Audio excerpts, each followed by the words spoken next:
Dune Awakening has some of the best base design mechanics out of any game that I have personally ever played. I built a few bases in my time here in Arrakis, and this one by far outweighs every base design that I've ever come up with, because this one is the most universal and militarized base setup that you can get for the deep desert. Whether you're early game or late game, this is going to be an amazing base. Let me walk you through it. It's Cray, and if you guys are enjoying the video so far, be sure to smash that subscribe button. It helps a lot with the algorithm, and we stream right here on YouTube every Monday, Tuesday, Wednesday, and Thursday night at 9 p.m. Eastern time.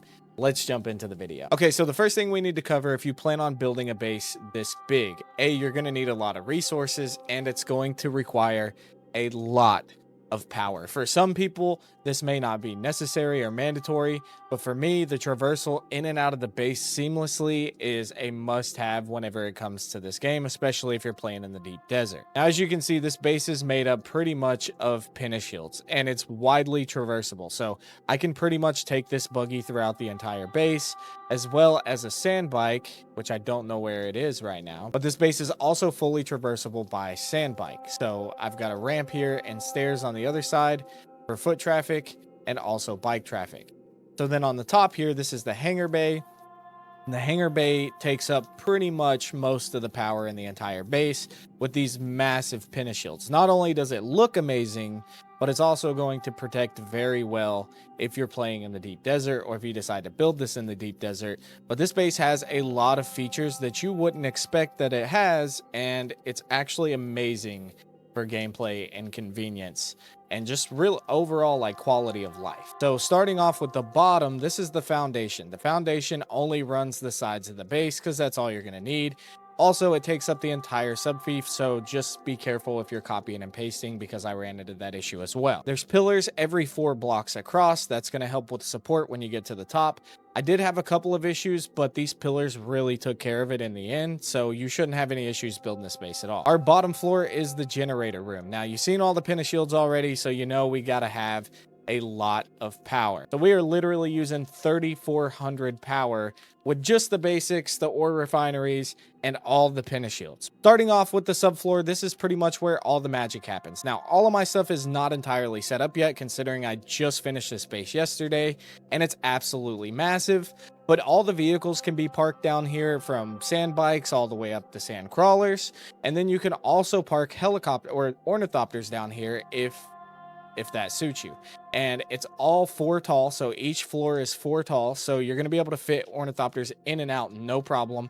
And even the biggest vehicles like the buggies and the sand crawlers come in and out of here with absolute ease. And then on top of that, everything is open floor plan. So these little petitions right here we have in place of walls, so you can kind of traverse the base pretty well with just a grappling hook, even if your suspensor belt's broken like mine is right now, because I do not maintenance my character. If you can't tell, I'm dying like all the time. But anyway, small chemical refinery. This is going to be all of my refined products over here. All of my chemicals, spice, all of that good stuff is going to go in this section. This right here is the driveway. So this can also act as kind of like an assembly line, just in case we're crafting like mass amounts of ornithopters. Assault ornithopters, maybe we're running an assault and we need to craft a bunch of stuff.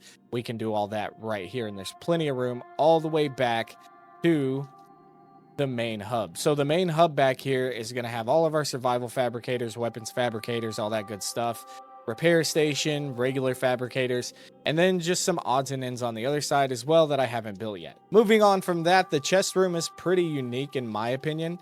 So we just built the chest room inside the wall. Now, all of these walls are 1 thick. I wanted to make it look a lot thicker from the outside, which I'll show you guys in just a second. But we've got all these chests in here that will soon be replaced with aluminum chests, and so on and so forth. So that way we can have a ton of storage for all of the stuff going on in here, and as many people is going to live here. Okay, so moving on to the top of the base. Again, you can traverse this with a sand bike, or you can use the stairs if you want to do it on foot, which I personally just grapple around the entire base. By the way, I know you've probably seen that door a few times, wondering what's in there, and I'll show you in just a second. But this is the hangar bay. So the hangar bay, we actually have a scout ornithopter over here right now, which this shouldn't be here. And we haven't built the carrier yet, But what's amazing about this base is that it's as wide as a subfief, and if you plan on building a carrier sometime in the near future, this is plenty of space. A carrier is a 5x6 or 5x7, and this one is exactly 7x8. So this, or 6x8, sorry, 6x8. So this is going to be perfect to hold the carrier, and then you also have your whatever you would call this. I can't remember. This is like the king's quarters where you would address the public. So if you have a massive guild and everybody's meeting at your base, this is a good place to rally everybody and get ready for your next fight. Moving on onto the front porch or the front deck, have you also, the way that I built the base, it is designed so that there is an outside terminal for all your wind turbines and stuff like that on the outside here. That's why the pillars are set on the outside, which I really like the look of anyway, but it's also handy to have that extra space outside. Moving on to the front porch.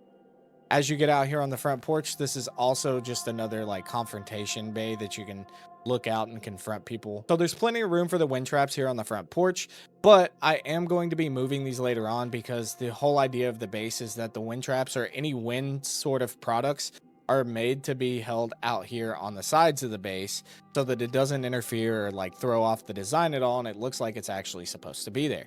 So you can hold a lot of wind traps and a lot of wind generators just on the sides of the base, and you have the top and bottom floor. Moving on to the upstairs, I live here with one other person, so this is kind of like our captain's quarters. He has his side over here on the right, and then I have my side on the other side on the left, and it looks like he has already started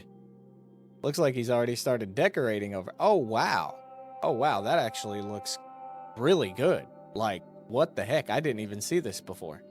But yeah, so this is his side, and then across the walkway here is my side, which does not look that good. I've been kind of preoccupied. I haven't had a chance to do any of this, but it's really good to like keep your personal stuff, personal storage, you know, away from your guild or away from people in your guild that like to steal your duraluminum or what have you. So yeah, you have your nice little spot up here in the top. And then so moving downstairs, back downstairs, because I want to show you guys this secret room. And it's not really secret, it's more of just like a storage area. But guys, when I tell you that this base is massive, I mean, look at this space. Okay, we have like 175,000 water just right here and downstairs, and we haven't even taken up, I wouldn't even say an eighth of what we have going on in here. So this is going to be everything for like storage, anything that can be stored away and just kind of forgotten about, except for, of course, you know, the death stills.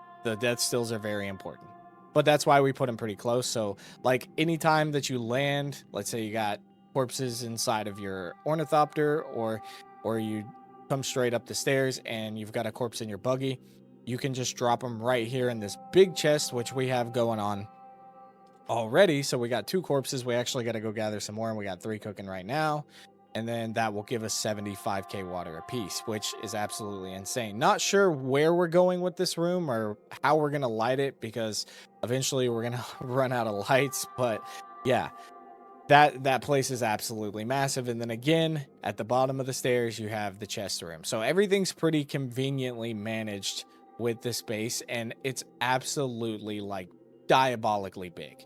Again, every one of these rooms are 4 tall, so you can fit an ornithopter in and out perfectly fine. Biggest vehicles that you can possibly fit. And then this is what I was talking about with the other wind traps. So the wind traps, we've left enough room on the front here for more wind traps, and this is where they're actually supposed to be.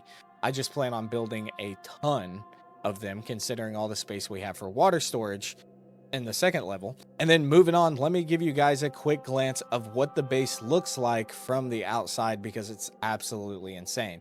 And now what's good about this base is you can build it with regular materials. These are just regular old geom facility materials that we use granite to make. So if you want to make this with plastone, you absolutely could. If you want to make it in a tradie style build, you absolutely could, but it looks just as good with regular granite and geom facility. So it actually kind of looks like a Minecraft creeper from the front, which I like a lot. That's why I kind of left that gap there in the center, just to make it look more like a or an Enderman, right? And then so moving around the base, sun's kind of bright, but it looks absolutely phenomenal and well put together. It doesn't look like anything was an afterthought. It looks like everything is properly positioned and it's made to look the way that it looks, which it was. This base design took me a lot of time, but we are planning a mass assault on another guild. If you are that guild and you're watching this video, I send my regards in advance, but we're coming for you, brother. Gonna be a good time. Okay. And so anyway, yeah, one tall in the center and one tall on the top, just to give it a balance, to make it look like the rest of the building and make it just look thicker. For some reason, okay, I cannot place that down there. For some odd reason, I cannot place that one corner block, and I don't know why, but I hate looking at it because it aggravates the crap out of me. So if you guys want some more bases in the future, we are researching and developing new bases every single day right here on the Just Cray channel. So be sure to check me out, man. Hit that subscribe button, and I'll see you on the next one. Peace.